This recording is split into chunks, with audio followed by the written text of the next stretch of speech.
This Sunday here at St. John's, we have a very festive and celebratory event, and it's been sort of a festive and celebratory month here in September for the family here at St. John's. Of course, last week we had that wonderful transition time where we sort of brought our Lakeshore service back downtown. We had an outdoor service with the tents and lunch afterwards with cookout and ice cream. And it was really a wonderful time to kind of mark the end of summer, the beginning of fall, bringing us all back together.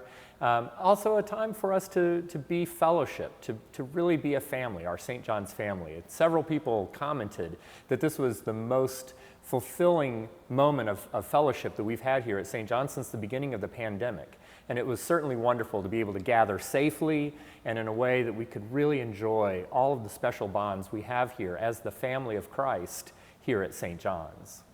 And now this Sunday, as we are fully back in church, we welcome Bishop Brian Cole for his annual visitation, and it's always a pleasure to have our bishop at his home church, his home base, his cathedral. For those of you who are new to the Episcopal Church, the word cathedral comes from the Latin word for chair, cathedra, and the chair is the symbolic seat of the bishop. And we have that chair here at his church, at his cathedral. So it's always a pleasure to have Brian with us and worshiping with us and leading us.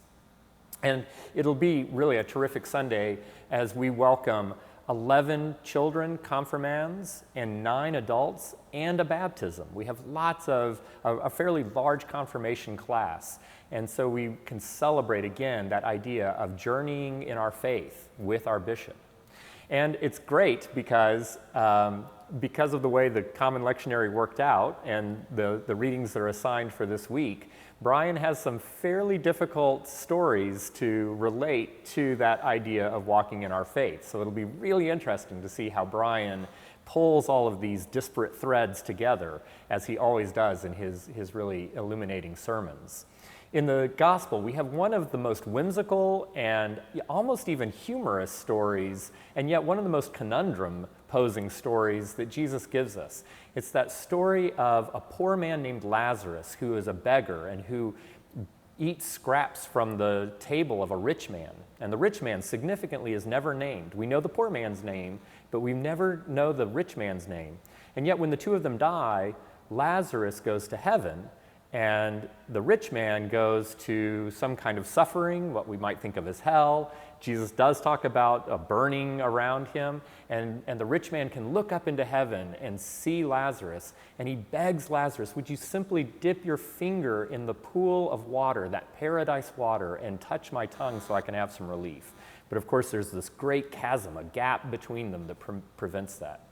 It's an interesting story, and it talks about a lot of different things, and yet it also kind of paints just a very interesting picture. The choir will be singing a setting of a spiritual, an African-American spiritual, that's called Poor Man Lazarus, and it points to the bits of the story, kind of hits the Reader's Digest version of the story. And you can sort of imagine, especially as this came from the slave tradition, how meaningful it would have been to those folks who were at the very bottom of the socioeconomic spectrum, to say the least, that they could see this eternal justice with the rich landowners being punished and the poor being rewarded for their faith. And it's also just a lot of fun. It's an ebullient, fun, bouncy kind of a piece that the choir really loves singing.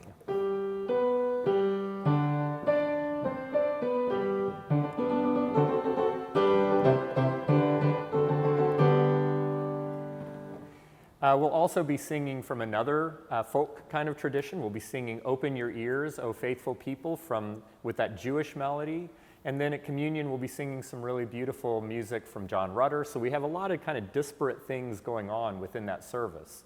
And yet it's really a beautiful time for us to come together, continue the fellowship that we had last week, be with our newest members of the church, our confirmands, as they're taking this step of faith, being with our bishop, and enjoying being family of God all together. So we invite you to come and worship with us here at St. John's this weekend.